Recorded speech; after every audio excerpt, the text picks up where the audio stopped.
Yesterday evening, a friend hurriedly ushered me out of the house to catch the opening performance at a local restaurant's music night.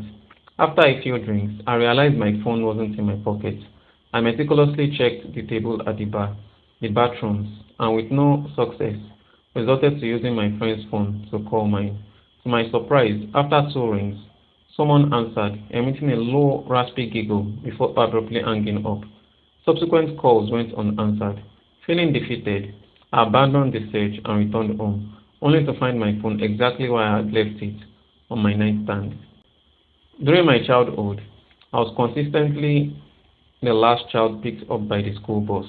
One day, I found myself waiting alone, and a bus without other kids pulled up. The bus driver, with a friendly smile, urged me to board, but an uneasy feeling crept over me, inquiring about the absence of other kids. He assured me we would pick them up shortly and insisted I board. Despite his growing persistence, I continued to refuse. When he eventually shrugged and departed, the actual bus arrived a few minutes later. I shared the unsettling experience with my parents, leaving them understandably concerned.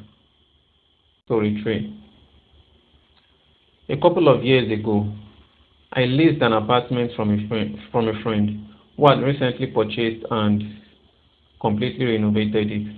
Despite being up for sale, the property remained unsold, leading me to offer to rent it.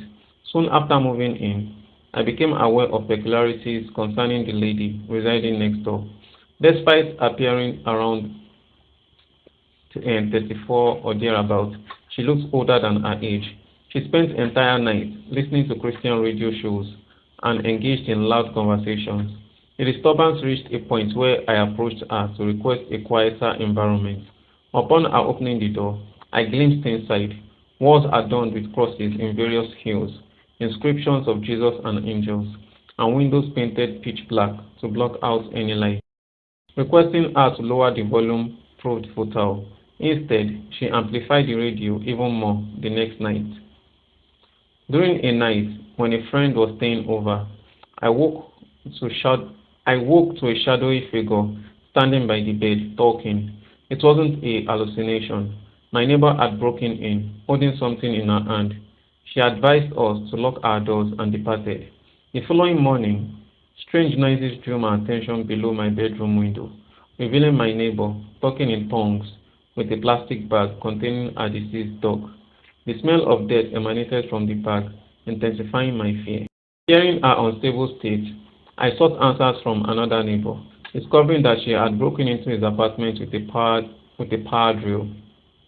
Realizing the gravity of the situation, I contacted the police, who were familiar with her as a violent schizophrenic off her medication. Unfortunately, due to her property ownership, they couldn't intervene without her consent.